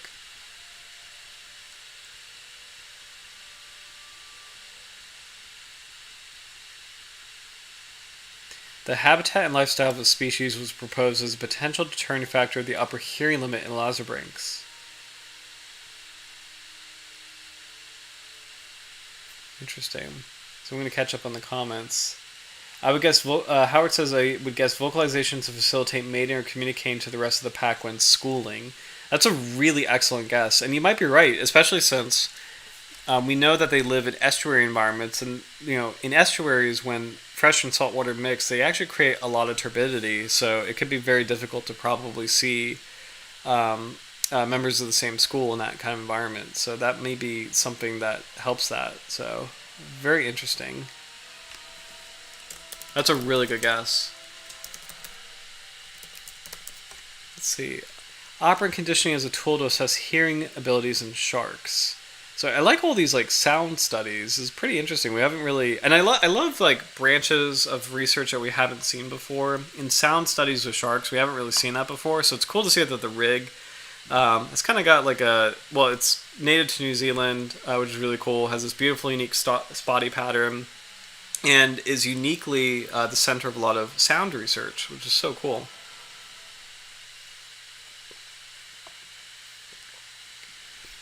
Sharks are an ancient, diverse group of fishes representing a basal stage in evolution of vertebrate hearing. Yet our understanding of behavioral measures of hearing abilities in sharks is limited. To address this, an operant conditioning paradigm was designed, and scalped hammerhead and rig were successfully trained to respond to pure tone acoustic stimuli from an underwater speaker. After 2 to 3 weeks of training, both species showed distinctive responses to these acoustic stimuli and retained this behavior when reinforced. Scalped hammerhead responded to a 400 Hz pulse tone with an abrupt increase in tailbeat frequency and sustained vigorous swimming for at least 30 seconds. In response to a 200 Hz pulse tone, the rig visited a target area under the speaker significantly more frequently and swam circles under the speaker to search for food. The authors used the scalped hammerhead arousal responses to pure tone stimuli of 40, 80, 200, 600, 200, 400, 600, and 800 Hz to generate a provisional hearing threshold curve. The results show the scalped hammerhead adapted to low frequency hearing, which is like other coastal-pelagic sharks that have been investigated so far. Despite challenges, operant acoustic conditioning studies are a viable method for revealing auditory capabilities of sharks. So, really cool to see that. It's kind of amazing to kind of gauge the sensitivity of sharks and figure out where, what their range is, and the fact that you can actually condition some to respond to a specific tone. It's so interesting.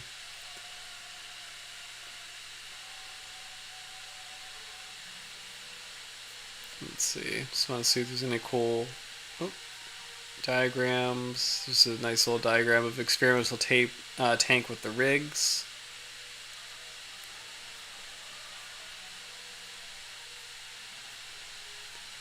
I think we'll kind of move on because I want to be mindful of time too.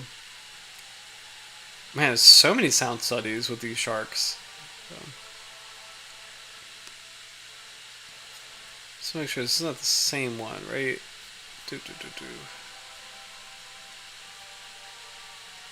Oh, it is the same one. Okay.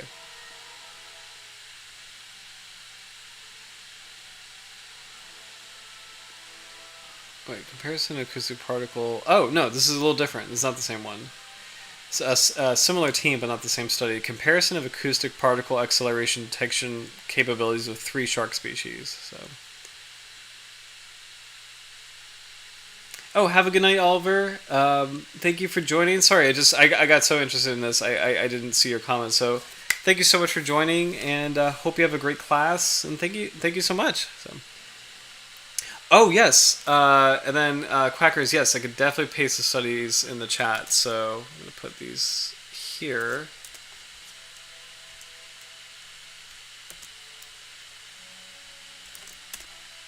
Because these are pretty cool.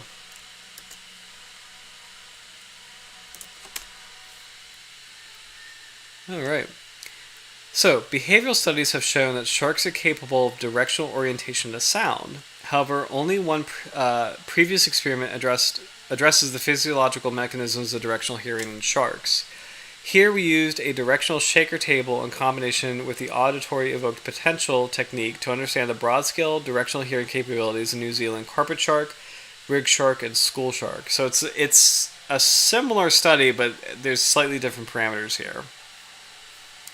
The aim of this experiment was to test if sharks are more sensitive to vertical or head-to-tail accelerations, and whether there are any difference between species. Our results support previous findings suggesting that shark ears can receive sounds from all directions. Which makes sense, because in such a wide, open space, even if reefs have structural complexity, sharks swimming in the water column or in a flat seabed, you're going to be receiving sound from all directions. So it just makes sense that there's a sensitivity that's kind of universal. So it's really cool. Acceleration and detection bandwidth was narrowest for the carpet shark and broader for the rig and school sharks. Greatest sensitivity bands were 40 to 80 Hz for the carpet shark, 100 to 200 Hz for the rig, and 80 to 100 Hz for the school shark. Our results indicate there may be differences in directional hearing abilities among sharks. The bottom-dwelling carpet shark was equally sensitive to vertical and head-to-tail particle accelerations. In contrast, both bentopelagic rig and school sharks appear to be more sensitive to vertical accelerations at frequencies up to 200 Hz.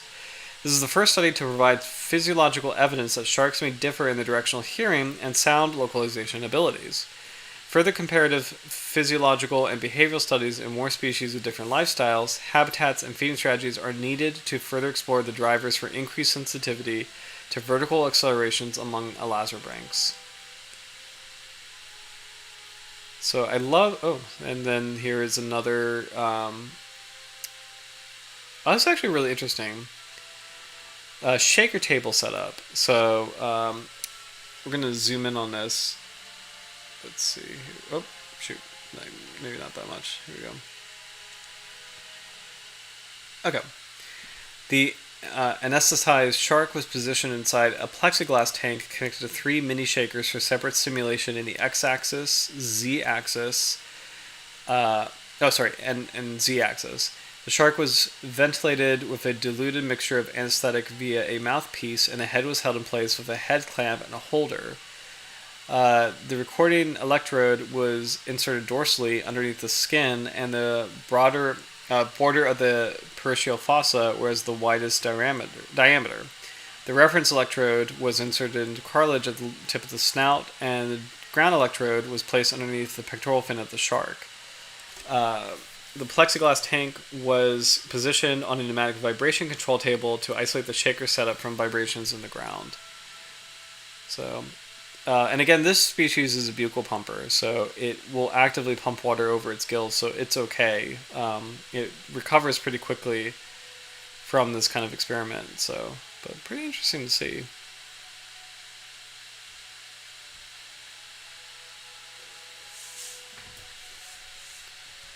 Just zooming forward to see if there's any specific notes on the rig. Let's see. I think I have one more sound study. Rig nursery grounds. I thought there was one more study about sound. Oh, there we go. Evidence of active sound production by a shark. There we go. So we did a lot of sound studies where the rig is sensitive to sound, but I'm very curious finally about does it produce sound. So here we go. Elasmobranchs are an evolutionarily ancient group of cartilaginous fishes that can hear underwater sounds but are not historically viewed as active sound producers. 3 recent reports of several species of rays producing clicks in response to approaching divers has cast doubt on this long prevailing view and resulted in calls for more research into sound production in elasmobranchs. And then let me zoom out so you guys can see it. This study shows that the rig, Mustelus lenticulatus, produces clicks when handled underwater, representing the first documented case of deliberate sound production by a shark. So this is really cool, guys. This is actually pretty momentous. We've never heard of a shark. I mean, well, actually, wait a minute. Because swell sharks produce sounds. Wait a minute. Let me reread that. The first documented case of deliberate sound production by a shark. Because, like, this is really cool. This is still really cool, but I'm pretty sure swell sharks produce sounds, so I'm just going to check YouTube really quick. I don't recall a swell shark video, but let's see. Swell shark sound. I'm just going to do swell shark bark.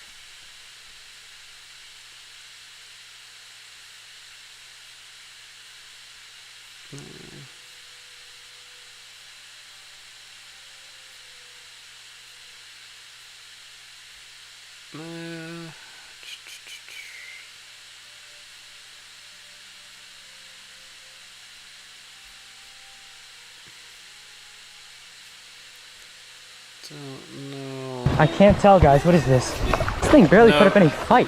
We actually. Nope, not that. I don't want to click on a fishing video. I don't think there's a video of a swell shark barking, but I've heard of them doing this. So, and I don't want to give a fishing video views. So, okay. So, I guess I'll take this at face value. I'm pretty sure I've heard of swell sharks producing sounds, but we'll just put a pin in that and continue with this study. Apparently, is the first documented case of deliberate sound production by a shark, which is still very exciting.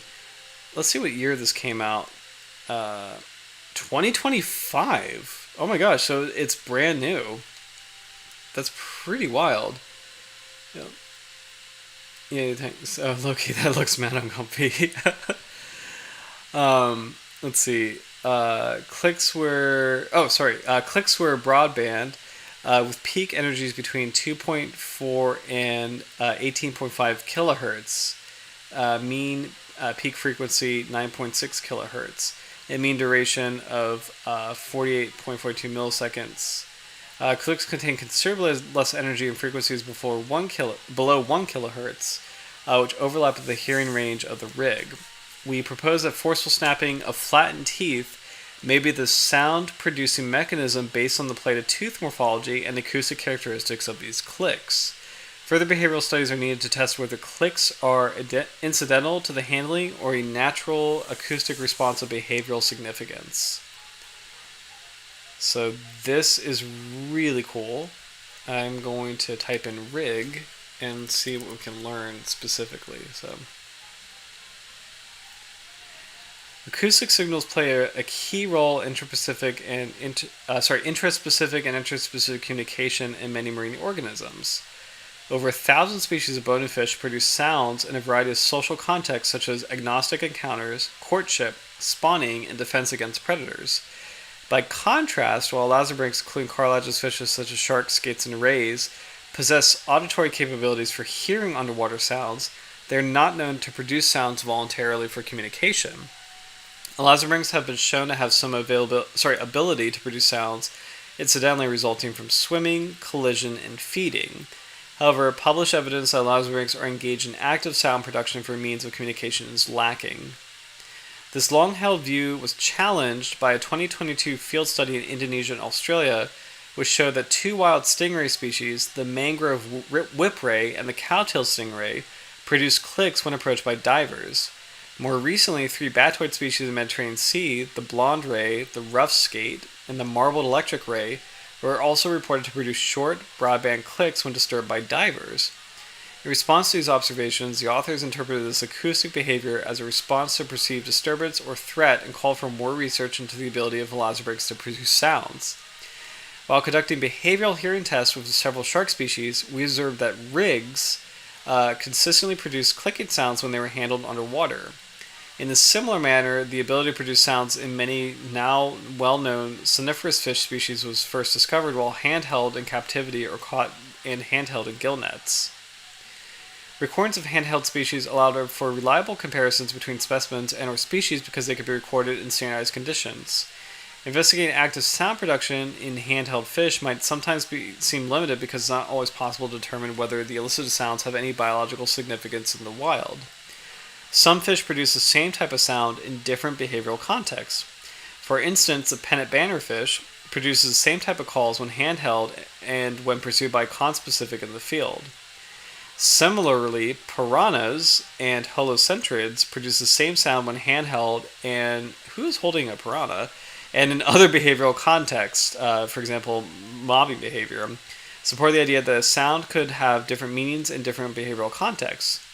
These studies are highly valuable as a first step to explore acoustic behaviors of elusive species that are very difficult to observe in the wild, such as sharks. The rig, also known as spotted estuary smooth-hound, is a small benthopelagic shark of the family Triacidae, the hound sharks. The species is endemic to inner shelf areas, coastal waters, and shallow estuaries around New Zealand. This mesopredatory shark mainly feeds on crustaceans, especially crabs on the seafloor, and is preyed upon by larger sharks and marine mammals. According to an anecdotal account by fish tag and recapture field researchers, juvenile rigs were heard to produce clicks in the wild while swimming in schools. Fish et al. Described loud noises, supposedly from the grinding of the flat granular teeth by a closely related species, the common smooth-hound, that co-occur during feeding. Sound-producing mechanisms are incredibly diverse in fishes. The most important group of mechanisms involve the swim bladder and various types of sonic drumming muscles that induce the swim bladder vibrations. Stridulation, where hard structures such as bones and teeth are rubbed against each other, that's like the otoliths in drums, is the second important sound-producing mechanism. Stridulation in fishes can involve modifications of the pectoral girdle or fin, for example, ridged pectoral spines in catfishes, or the grinding pharyngeal teeth. Elasmobranchs lack a swim bladder and are not known to possess any morphological specializations for sound production. The goal of this study was to describe the clicking behavior of rigs when handled, characterize the temporal and spectral features from the clicks, and use morphological observations to propose a possible sound-producing mechanism. So this is really exciting. And we'll just kind of like skip forward to the conclusion.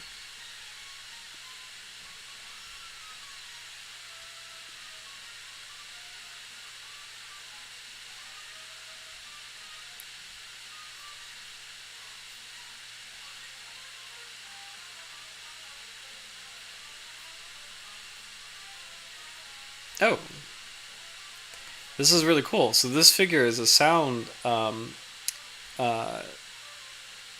do you call this? A series of clicks produced by a rig during handling underwater. Waveforms of two selected clicks are right here. Note the first is double pulse click compared to composed of two pulses that are fused together. And the second is a single pulse click. Close-up view of the waveform of the single pulse click marked by the red box. So that's actually really cool. It's so cool to visualize a shark sound.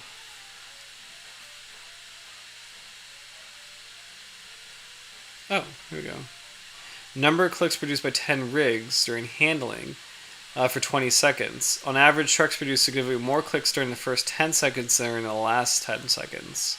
So it sounds like this might be kind of like an alert, something that's kind of like stop bothering me, and then after a while it just either gets used to it or maybe is like a little bit exhausted from doing it. So it is interesting to see the difference in the concentration of clicks on the time series. So.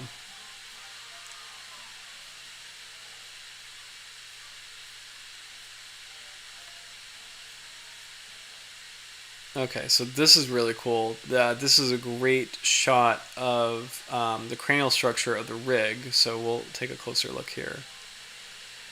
So the A is looking down at the head. So these are the olfactory bulbs. The chondrocranium is this white area here, and the jaws are below. B is a side view, so olfactory bulb here, the chondrocranium. The jaws are here. So Meckel's cartilage is this orange area right here, this lower jaw. The teeth are this yellow area right here. C is the underside of the mouth. So you can see the teeth in yellow, which kind of make this broad crushing plate, just like a dusky smoothhound. And the orange are the jaws. So the upper jaw is the palato quadrate, and then the lower jaw is Meckel's cartilage. So interesting. And then figure D is a kind of a side view where you're looking at the vertebral column here, the chondrocranium in white, the jaws in orange, and the teeth in yellow. So nice view of the teeth here. So it makes a crushing plate with kind of like raised points, so it's a little bit different from a dusky smoothhound, but overall very similar. And then over here, close to the teeth, you actually get these little indents here.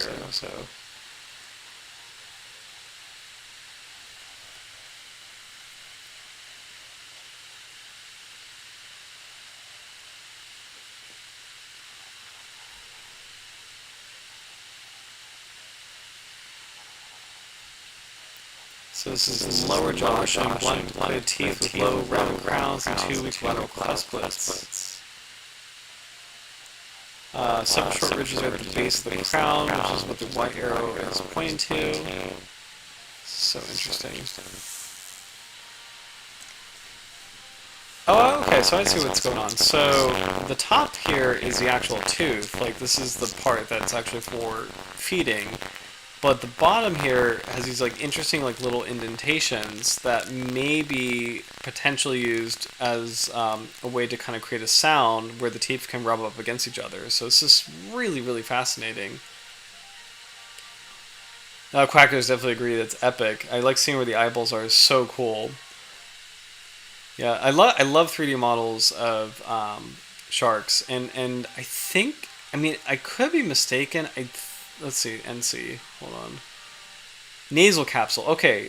So these bulbs actually, this is the, I said olfactory bulb, but this is actually the nasal capsule. So this actually is going to be for scent, but the eyes would be further back. And this is a very common mistake, and I make it all the time actually, is that these look like eye sockets, but these are actually nasal capsules. The eye sockets of a shark are usually further back in the chondrocranium. So these like large bulbs are going to be related more to scent. So still really, really cool to see. And like right here, this view is a little tricky because on the right, it just looks like eyes, right? But it really is the nasal capsule here, marked by NC, towards the front of the mouth. So. But I'm glad you said that though, because it throws me off all the time. So let's see. All 10 rigs tested in the study produced broadband clicking sounds during handling. To the best of our knowledge, the study will be the first to show that sharks can produce sounds. Again, I think swell sharks were proven to produce sounds too, but let's see. As rigs become accustomed to the handling, the behavioral response likely diminishes, leading to fewer clicks over time. More tests are needed to test this hypothesis. Conclusion. Studies show that rigs can produce broadband clicks when handled underwater, representing the first documented case of active sound production by a shark. The relatively high peak frequencies and short duration of the sounds on the plated teeth morphology suggest that forceful snapping of the teeth is a likely sound-producing mechanism, but further studies are necessary to confirm this hypothesis. Our observations suggest that rigs produce these sounds in response to disturbance or distress. Okay, that's new. So the idea is that the sounds are in response to disturbance or distress. Further behavioral studies are warranted to address whether the clicks represent biological meaningful signal. So that would be, if it is disturbance, that would actually be really cool because this is such a schooling species.